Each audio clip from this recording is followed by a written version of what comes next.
जय माता रानी के सभी मित्रों को जय श्री राम, जय हनुमान जी बाबा की। कुछ चीज़ें मैं पूजा पाठ से संबंधित बताऊंगा थोड़े से। यदि इन चीज़ों को आप यूज कर रहे हैं तो प्रभाव कितना अच्छा और कितना बुरा मिलता है। कुछ लोगों को मैंने देखा, कुछ लोगों के घरों में भी मैं गया तो मैंने देखा कि घर के जो बर्तन होते हैं, उनके गिलास होते हैं, लोटे होते हैं, थाली होती है, कटोरियाँ होती हैं, उन बर्तनों में भगवान को प्रसाद लगा दिया करते हैं। वो गिलास से सूर्य नारायण को जल, लोटे से सूर्य नारायण को जल चढ़ा दिया करते हैं। वो पूजा की थाली में अपने घर की थाली इस्तेमाल कर लिया करते हैं। मुझे बड़ा विचित्र लगा, क्योंकि हमारे यहाँ तो बहुत शुद्धता मान इस चीज़ में रखी जाती है। बहुत मतलब अलग, मतलब उस भगवान के सब चीज़ें रखी जाती हैं। पूजा की थाली अलग होती है, पूजा के भगवान के तांबे के लोटे अलग होते हैं, पीतल के दीपक होता है, पीतल के गिलास, तांबे के गिलास, चांदी के गिलास, छोटे छोटे भगवान के बंटा ठाकुर जी का प्रसाद रखने का वो अलग होता है। तो मैंने कहा यार ये तो बड़ा विचित्र मामला है, ये ऐसे ही यूज में ले लेते हैं इन चीज़ों को, और उन लोगों को बेचारों को मालूम भी नहीं है कि इसका बहुत बड़ा दोष होता है।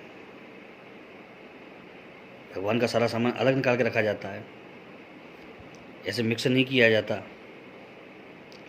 नहीं तो परेशानी आना निश्चित है। क्योंकि जो सामान आप यूज कर रहे हैं भगवान के लिए, जो वस्तु आप यूज कर रहे हैं वो घर की है, उसमें आए दिन आप खाना खाते रहते हैं, जूटा सूटा लगा रहता है, होता रहता है बार बार, तो बहुत दिक्कत वाली बात है। फिर लोग समझते नहीं इस बात को। उन्होंने तो अपने हिसाब से लिया और सुविधाजनक तरीके से कर दिया अपने। तो जिस चीज़ें दोस्तों मानो तो बहुत मायने रखती हैं, नहीं तो कुछ भी नहीं है। यदि आप मानते हो तो ये चीज़ें बहुत अलग हैं। बहुत आपको इन चीज़ों की शुद्धता का ध्यान रखना होगा, स्वच्छता का ध्यान रखना होगा, और नहीं तो आपको लेना ही नहीं है वो चीज़ें इस्तेमाल में। पहली बात तो आपको लेना ही नहीं है वो चीज़ इस्तेमाल में, यदि पता चल जाता है आपको पहले ये चीज़ें ऐसी हैं। भगवान को आपने देखा होगा प्रसाद का, जो मंदिरों में प्रसाद लगता है, जो भगवान को मुख्य बड़े मंदिरों में प्रसाद लगता है, उसमें किसी बर्तन का यूज़ नहीं होता। उसमें अगर पात्र होते हैं तो काफ़ी प्राचीन पात्र होते हैं, भगवान को वही पात्रों में प्रसाद लगता है। और जो मुख्य प्रसाद लगते हैं या त्योहार के प्रसाद लगते हैं, वो आपने देखा होगा एक डलिया होती है, डलिया में बंधी हुई होती है लकड़ी के कवच्चियों से, और उसमें वो क्या नाम है उसका, पत्तल लगी हुई होती है, और पत्तल में प्रसाद होता है, और दोने होते हैं पत्तों के बने हुए, उन्हीं में सारा प्रसाद होता है। वो अति शुद्ध कहलाते हैं। वो एक बार यूज होने के बाद वो इस्तेमाल के लायक ही नहीं रहते हैं, तो उसमें लगता है भगवान का। केले के पत्ते होते हैं बड़े बड़े, कई मंदिरों में केले के पत्ते में भी रख कर प्रसाद लगता है भगवान को। आप इन छोटी गलतियों को ना करें। आप यदि उन बर्तनों को मतलब नहीं ला पाएँ, तांबे वगैरह के जल्दी ला नहीं पाएंगे, चाहे ऐसी कोई समस्या है, क्योंकि बर्तन तो ज़्यादा चाहिएंगे आपको, प्रसाद रखने का अलग होता है। तो जो बाज़ार में पत्तल वाले दोने आते हैं बने हुए, वो गड्डी ला के रख लीजिए, बहुत सस्ती पड़ती है, और उस गड्डी में रोज़ प्रसाद लगाइए दोने में, और उस दोने प्रसाद लगा कर दोने को हटा दीजिए। मट्टी का सकोरे के बारे में भी एक बार बताता हूँ आपको। कुछ गलतियाँ यहाँ भी करते हैं लोग। दीपक जलाते हैं, जो मट्टी का दीपक होता है उसको जलाते हैं, और उसी में एक ही दीपक में लगातार जलाते रहते हैं। ये नहीं, बहुत बड़ा दोष है मित्रों, ये बहुत बड़ा दोष है। एक बार अगर दीपक जल गया तो दीपक भगवान के अरोगने लायक नहीं रहता, मतलब द्वारा इस्तेमाल के यूजेबल नहीं रहता है, उसको हटा दीजिए आप, पर दूसरा दीपक लगेगा। बस यही एक चीज़ आपको थोड़ी सी ध्यान रखनी होती है। ये छोटी छोटी चीज़ें ही बहुत विपरीत प्रभाव डालती हैं आपकी पूजा पे, साधना पे, तपस्या पे, जो भी आप मान लो उस पर। तो आप जिन छोटी छोटी चीज़ों का यदि आप ध्यान रखेंगे तो आप कभी पूजा में निष्फल नहीं होंगे, कभी भी आपको मतलब विपरीत परिणाम नहीं मिलेगा। कई बार लोग कहते हैं कि हमने फलानी साधना उठाई, हमने फलानी साधना उठाई, लेकिन हमें कोई उसका प्रभाव नहीं दिखा। कहीं ना कहीं ऐसी ऐसी चीज़ होती है, कहीं ना कहीं ऐसी परेशानी होती है जो आप कर चुके होते हैं, जो आपको गलती होती है वो आपको मालूम नहीं होता है।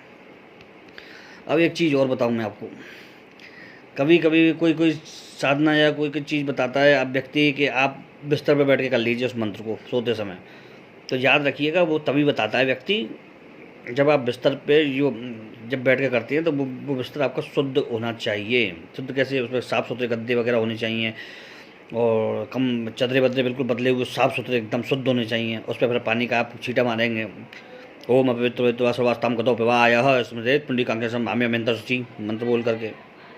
तो ये सब चीज़ें आपको ध्यान रखनी होंगी थोड़ी सी। तो मित्रों, आदमी बिना जानकारी को कोई चीज़ करता है तो उसको वो चीज़ें या वो फल नहीं मिलता जो उसको उस चीज़ का मिलना चाहिए तात्कालिक रूप से।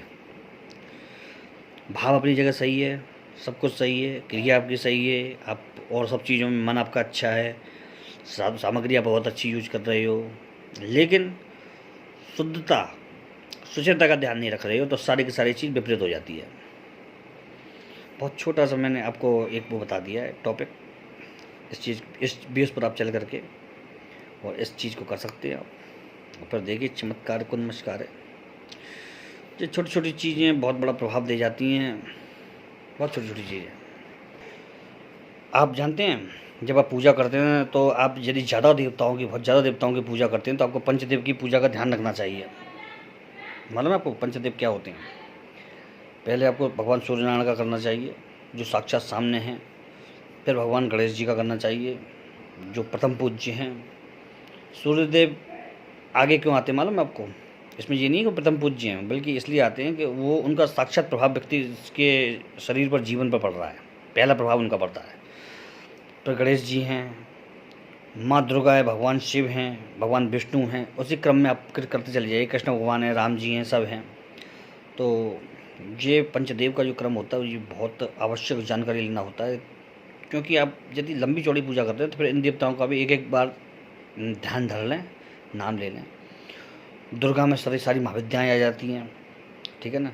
शिव में सारे अवतार आ जाते हैं, रुद्र अवतार, 11वां रुद्र, हनुमान जी बाबा सब आ जाते हैं उसमें। विष्णु में 16 का अवतार, कृष्ण भी आ जाते हैं, सब आ जाते हैं उसमें। तो इस तरह से ये क्रम पंचदेव में ही आ जाता सारा का सारा, ठीक है ना। करना चाहिए, आप करिए, इसको देखिए, समझिए। जय श्री राम और जय हनुमान जी बाबा की, जय माता रानी।